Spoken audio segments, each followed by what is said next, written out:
Magandang umaga po.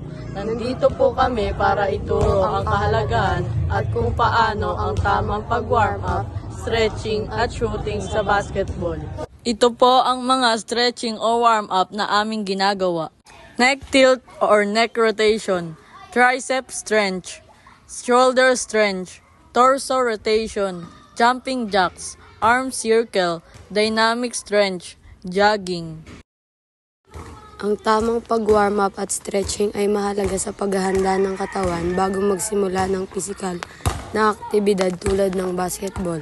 Ang warm-up ay nagbibigay ng sapat na oras para sa pag-init ng mga kalamnan at pagpapalakas ng blood circulation na nagpapahanda sa katawan sa mas mabigat na pag-eehersisyo. Sa kabilang dako, ang stretching ay nagpapalakas ng flexibility ng mga kalamnan at nagbubukas ng mga kasukasuan na nagpapababa ng panganib ng injury at nagbibigay ng mas malaking range of motion sa mga galaw.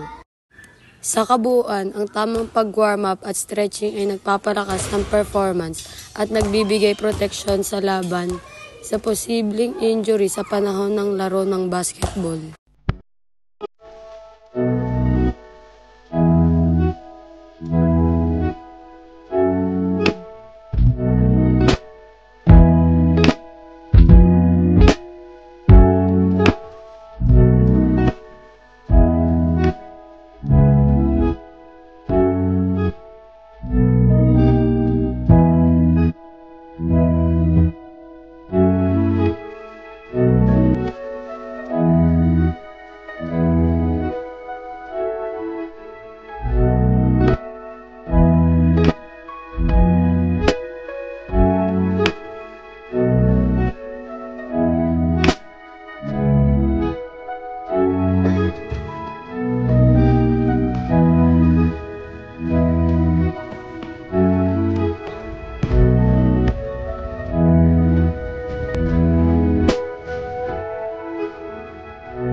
Ang susunod naman sa mga basic drill sa basketball ay ang Number 1, layup.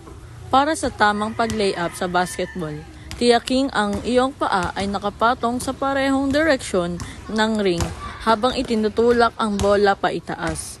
Gamitin ang iyong katawan upang itaas ang layup at maiwasan ang depensa ng kalaban.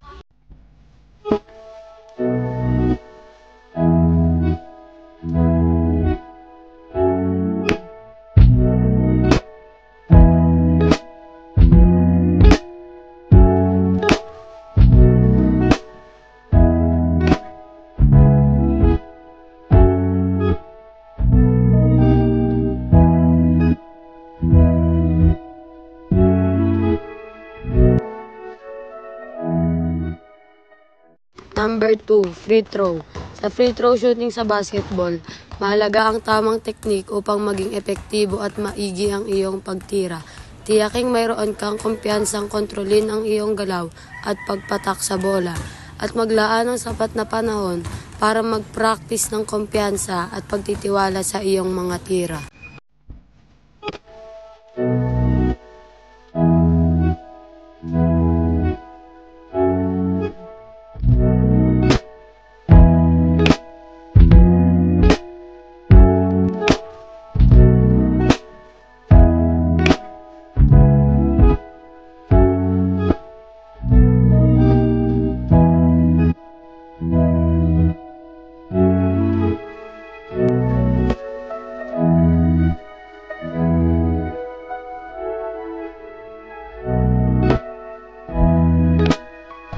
Number 3, 3-point shot.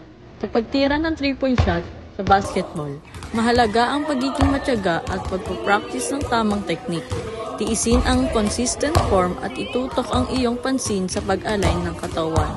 Tamang hawak sa bola at paglalabas ng pwersa mula sa iyong mga binti habang itinutulak ang bola paitaas.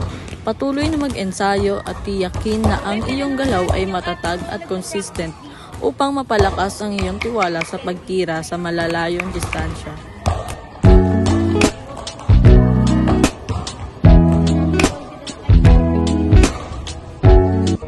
sa pagtangkilik at pagpapahalaga ninyo sa aming vlog tutorial sa basketball. Maraming salamat po. Bilang payo, patuloy lang po kayong maging masigasig sa pag-eensayo. Mag-aral ng mabuti at huwag matakot subukan ang mga bagong matutunan. Maraming salamat uli at ingat kayo palagi.